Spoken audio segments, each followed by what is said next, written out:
It's time. I'm going to make my Premier League predictions, and the team that I get wrong by the most, I'm going to be publicly shamed in front of their stadium on the last day of the season. Water balloons thrown at me, a sign around my neck that says, I'm sorry I got your team wrong, those sorts of things. So after I make my predictions, if you think you know which team I got wrong by the most and which team I'll be visiting very unceremoniously in May, then of course you can say that down in the comments. I'm looking forward to getting publicly shamed. We're going to be going from 20 to 1, and I know this video is coming out after the Premier League already started. So to allay your concerns, I actually made these predictions live on stream the day before the Premier League started, and I'll just be sitting here explaining them after the first match week, which could already make me look like an idiot. We'll see. But by the end of this video, you should know what stadium I'm going to be standing out in front of getting jeered at.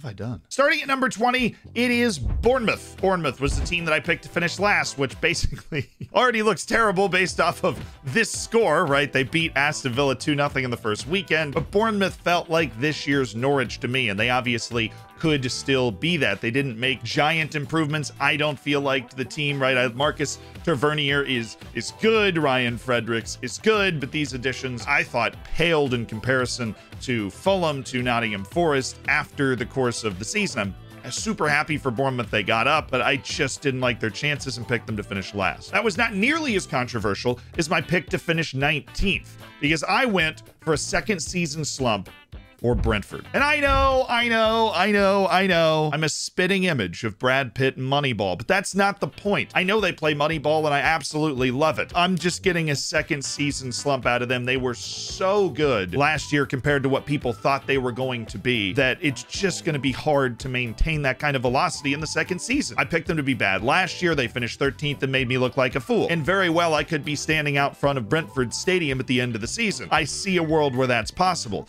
But right now, I just feel like they're going to finish in 19th. Like, I just don't think Ben Mee is going to be able to save you from that little bit of complacency and coming back to earthness that can happen. Second season's almost harder than the first. This whole section is honestly the hardest part of the predictions for me, because in 18th, I have to put a team that I actually really like what they've done. Nottingham Forest. Nottingham Forest added a striker that I love, Taiwo Awoniyi. They added Musa Niakate, which I think is a tremendous signing. Dean Henderson is a great get with that kind of experience at this level. And they added Jesse Lingard, who has shown that at a lower level team in the Premier League, he can be a stud. Dances not included.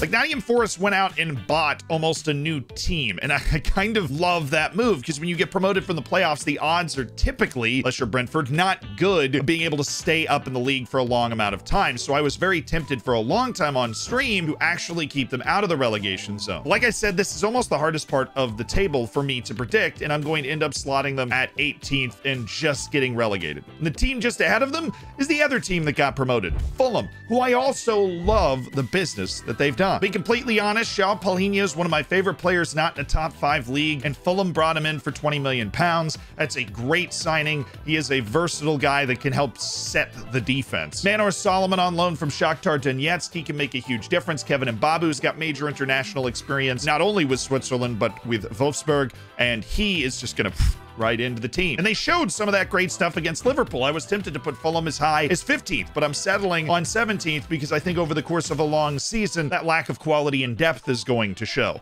But they're good enough to not get relegated, especially with the signings made, and especially if Mitrovic finally figures it out in the top flight. Number 16, Everton. I think Everton is going to be a little bit more safe than they were last year. But honestly, I'm picking Everton because I thought Lampard did a pretty good job after he took over the team. If you look at their results over the course of the end of the season, they put up good results against good teams. Now, they obviously haven't added a bunch, and I still think that the financial situation at Everton limits their ability to make late improvements, but they did manage to sign Amadou Onana, who is a big, versatile spine type player on the defensive half. James Tarkowski being added to the team as well. It's just more defensive solidity. They haven't done enough, in my opinion, to replace losing somebody like Richarlison, so I think you're going to see a lot of 0-0, 1-1 ugly draws, but Lampard's a better coach than he gets credit for. I was convinced at the end of last season, I think they will end up in 16th position. Which brings us to 15th, and this is a team I have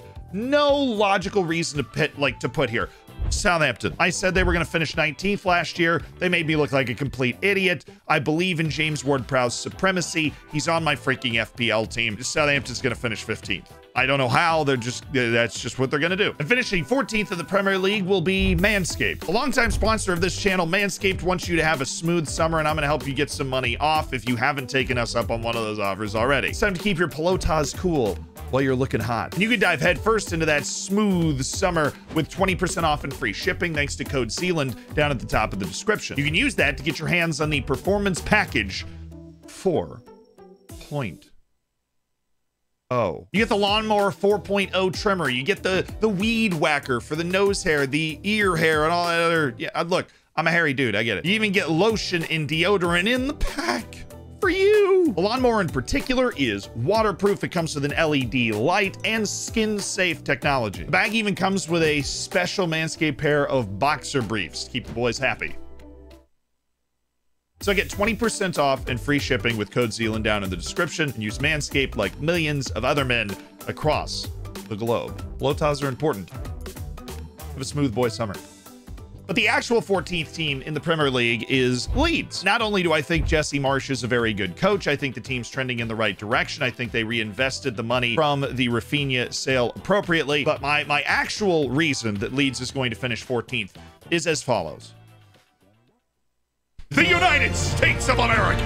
Yeah! Finishing 13th in the Premier League, a team whose midfield I absolutely love and whose midfield made me look like a genius in game week 1. That is Brighton and Hove Albion. I've actually been to their stadium. I went to a women's Euros match between England and Norway there and won. Awesome. The MX is really cool. 2, it has nothing to do with this pick. I wanted to put Brighton low initially, but Brighton has a team that just has players that are better than the players on the teams below them in the same position. That is why they are in 13. I also am making this pick based off the fact that I think that there is money to spend. They got a bucket for Mark Cucurella. They didn't get enough money for Yves Bissouma, but they got a good amount of money for Yves Bissouma. They even got 10 million for Ostigard. Leo Østigård. There's a lot in the bank. I think Brighton's going to make another big signing to go with Pascal Gross, to go with Alexi McAllister in the midfield, and they'll be perfectly fine. And in 13th, and Neil Maupay will be angering somebody. In 12th, Crystal Palace. I think Crystal Palace is actually going to have itself a pretty darn good season. I like Vieira. I like the direction the team is heading. They are one of those teams that I thought was going to be bad last season and was pleasantly surprised by their performance. They've got somebody who is a star in Wilfried Zaha. He's just one of the weirdest stars in the Premier League, but he is a star for them, and he's the guy they can pass the ball to make something happen. And their signings are cheeky. Literally, Chic Decor. That was the worst joke. That was the worst joke I've ever cracked. Chic Decor from Laws, good signing. Chris Richards, once again, the United States of America. Yeah! Richards is a 2-year player at Hoffenheim in the Bundesliga. That is another good get to make them solid and tough, and Crystal Palace just seems to be always solid and tough. They have enough creativity up top to make things interesting, and they will hang around. And you saw it in the Arsenal match. Arsenal won that match, but it wasn't a dominant performance, and I do think Arsenal is actually really good. But now for number 11.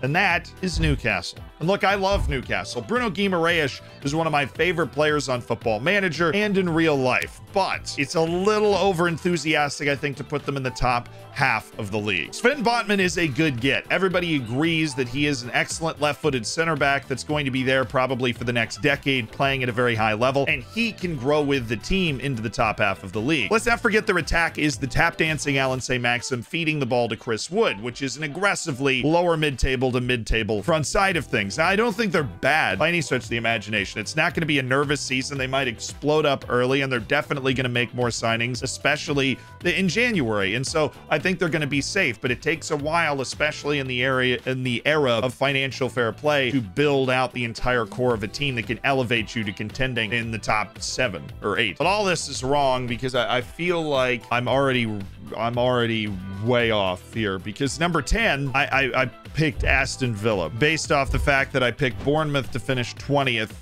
and Aston Villa to finish 10th. I am worried that I was wrong. And what I would point to is that there does seem to be a tendency of teams that just got promoted getting really good results in match week 1, and then over the course of the season, things level out. And that's basically all I can hope for from Aston Villa here. That they got caught on the wrong end of a trend. But I do think every move they've made has turned them into an absolute mid-table mediocrity sort of team. Philippe Coutinho is going to have that kind of Wilfried Zaha second act, where he couldn't be a star player for Chelsea, Man City, or Liverpool, but he can be a star player at a team like Aston Villa that runs everything through him, and he can elevate the attack of this team to put them in 10th and very far away from a potential relegation position. This is an early candidate for my most incorrect pick. Aston Villa. Prove my lack of faith in myself wrong. Number 9. I think this is a big step up in tiers. We've got the top 9 teams in the Premier League that I think almost everybody should have as the top 9, and it starts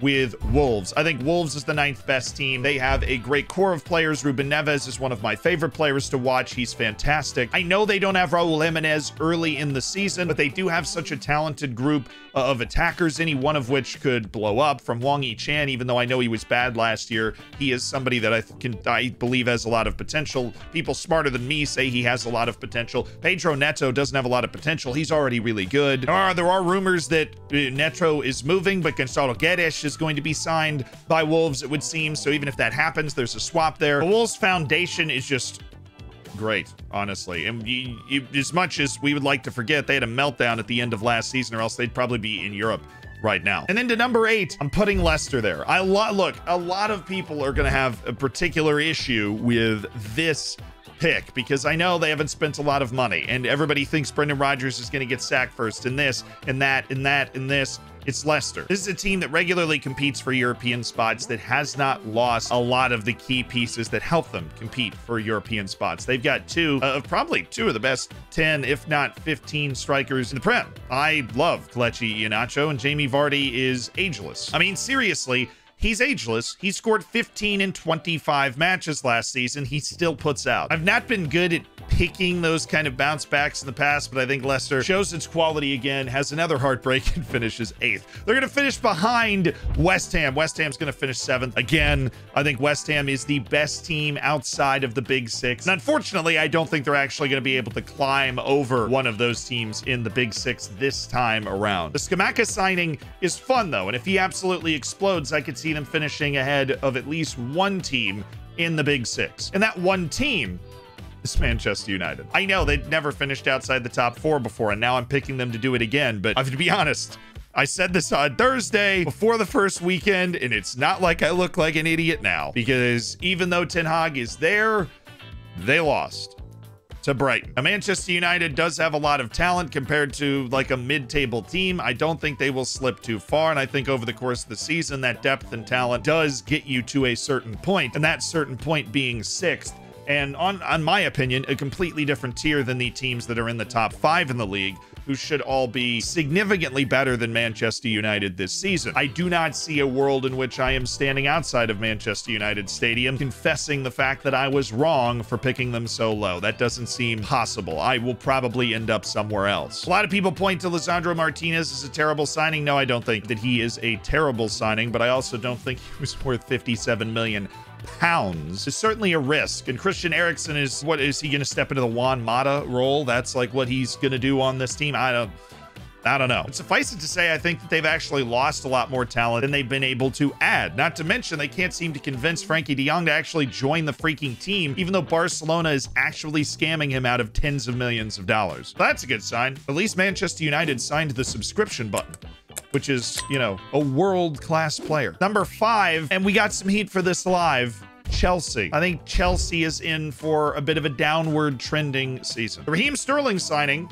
good. The Cucurella signing, okay, if a little bit confusing and overpriced. The Koulibaly signing was very good. They needed center backs, and that's just the type of move they needed to make. But there are the Timo Werner leaving is interesting. I suppose that opens up the minutes for Raheem Sterling in the same team. But this Chelsea team feels like it's in transition, especially towards the end of the year last year. Things kind of fell apart, and anytime you have to rework 2/3 of your defense and you play a back, you play a back 5 with 3 center backs, and you've got to replace 2 of them. That's just awkward. Awkward's not the right word. It is hard to do, and I like Kalidou Koulibaly. I think he was a great signing, but you put him with Thiago Silva and Azpilicueta's come back, and I don't know, but I'm not the only one that's felt the tension at Chelsea. A lot of transfer rumors for everybody from Havertz to Pulisic to obviously Werner. It's already happening. Ziyech, he's never happy. It seems things just they're needling. They're bubbling under the surface, and the teams that I'm picking ahead of Chelsea seem to be moving in the right direction together. And that team in fourth